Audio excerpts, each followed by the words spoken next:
Hey everybody, welcome back. In this video I'm going to show you how you can create a 3-point turnaround for a character head. So I came up with a character just for this exercise and very, inspired by classic cartoons, that type of thing. And what we're going to do is we're going to create a new layer and we're going to create some guidelines. So these guidelines are going to help us define where the head starts, the rough position of the base of the eyes, the nose, in this case the upper lip, and the chin. We're not going to worry about the external details of the hair and the ears just yet. So just like we did before, what might be helpful when you're doing a turnaround for a character head, you want to see if you can distill the character down to its basic shapes. And in this particular case, if we look at this character's head, we can see that we have essentially like almost like a pinto bean type of shape, right? And this shape is going to be important because it will help us when it comes to turning the character's head around. So we can work with this basic shape. And we have a little bit of a tilt going on here, so this shape kind of resolves to something like this, okay, roughly speaking. So we can take that knowledge and we can go ahead and construct the front view of the character. And what's helpful, and I've talked about this before, you can start off by using the symmetry tool to help you with regards to positioning features, and you can always alter it later on. So let's just start off with the symmetry tool. I'm working off of a brand new layer and I'm just going to draw the head shape. He's got a rounded chin, so I've got something like this. And at the same point here, what we can do is we can establish where the ears are. The ears are going to be right, at a point before we start getting into the jawline. And at this point, I can turn off the symmetry tool because I have enough information here to where I can actually begin sketching. And I can say, okay, well, the nose is going to be over here. So let's turn that off. It's got some nostrils. I mean, you could potentially leave the symmetry tool on. It's not really that much of a problem, but I'm just going to choose to keep it off for this go around.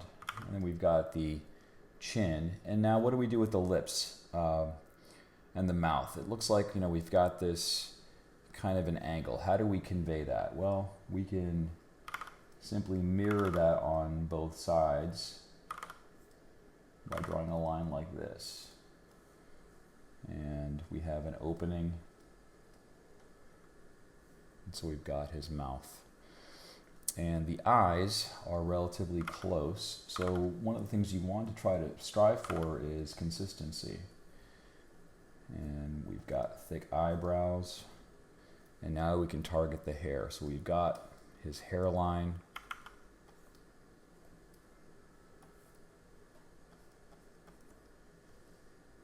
And we've got a little bit of the pompadour for his hair.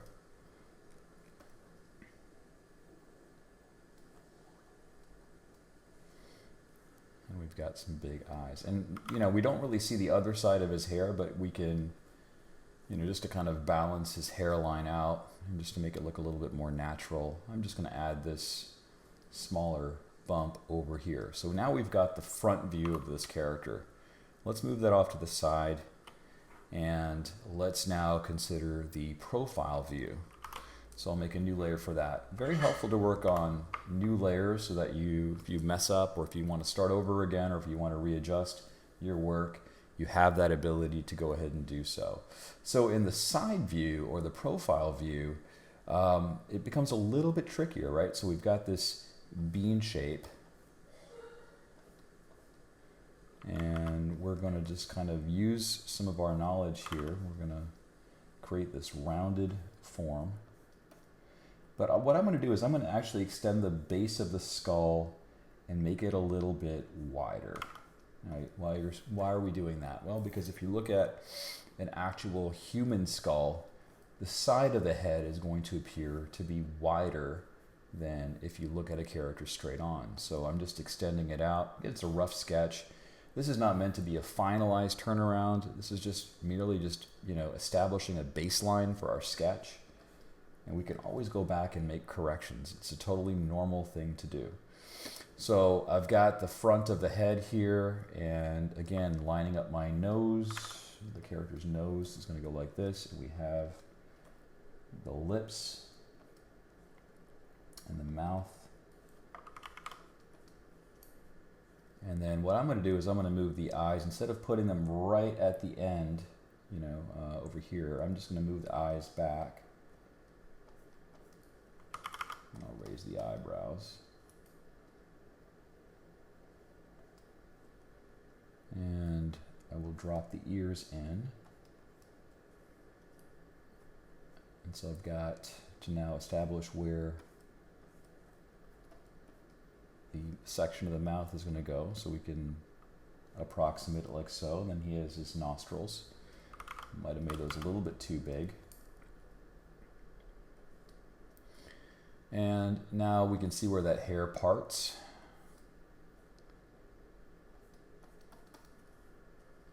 And then what about the top spiky part of his hair? Well, if we extend that up, we can see that it goes something like that.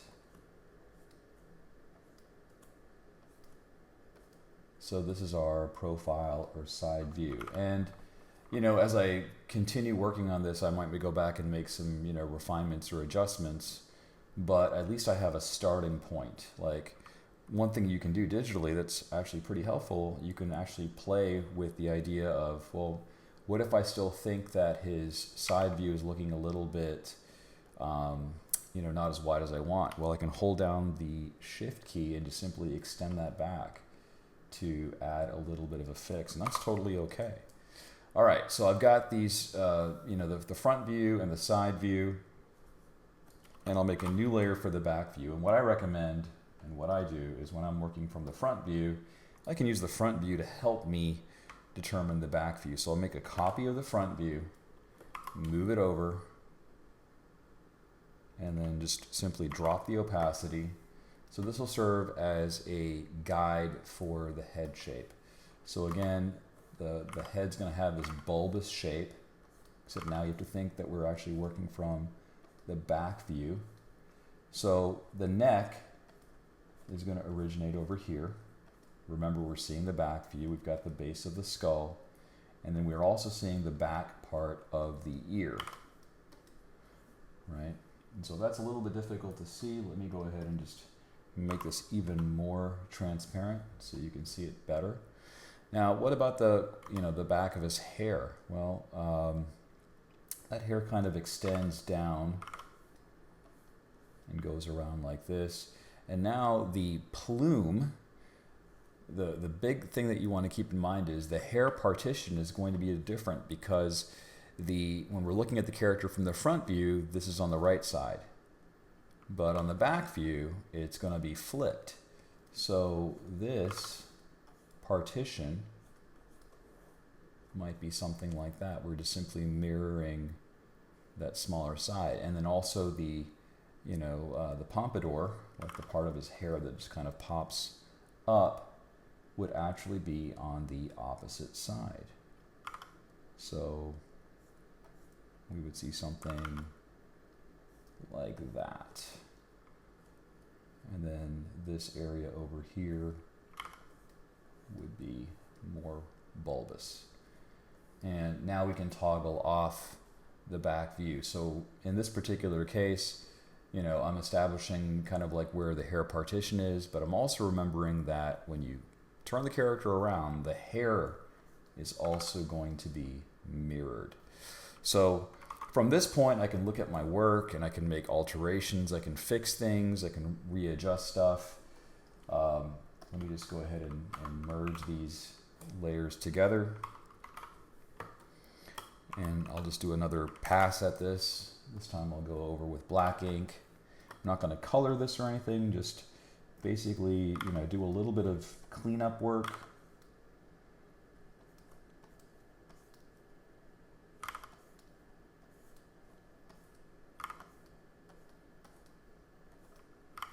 And again, your mileage may vary as far as, you want to make sure that the character looks consistent. Why are model sheets used? Model sheets are used when other people have to draw your character, or if they have to animate it, or if they have to go ahead and create a storyboard from it. You want to make it very easy for other people to be able to reproduce your character. So character design is important. One of the things, one of the books that I recommend is The Silver Way. It's Stephen Silver's book on character design. It's absolutely excellent. It's a must own if you are interested in character design. I've got a few of his books and I find them to be just incredibly useful. And I will try to put a link to that in the description here so that you can take a look at it. He's, one of the masters of character design in my opinion.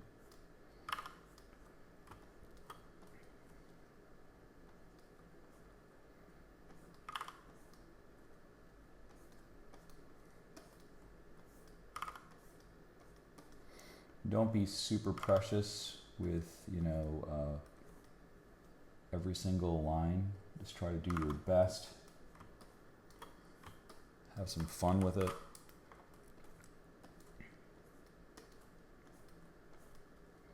I do appreciate all the comments and feedback that I've been getting on the channel. And I do thank everyone who has, written or commented. I do read every single comment, and I do want to thank you for taking the time to look at these tutorials. If you have a specific tutorial in mind or something that you're curious about, please feel free to go ahead and put that in the comments for this video. I'm very curious to know what you are struggling with, or what you need some help with, or what you could use a tutorial on. So this concludes this particular video. I've taken a character and broken it down using volumetric shapes to create a 3-point turnaround, a front view, a side or profile view, and a back view. Use your guidelines. Super, super helpful. Thanks so much for watching, and I will see you in the next video.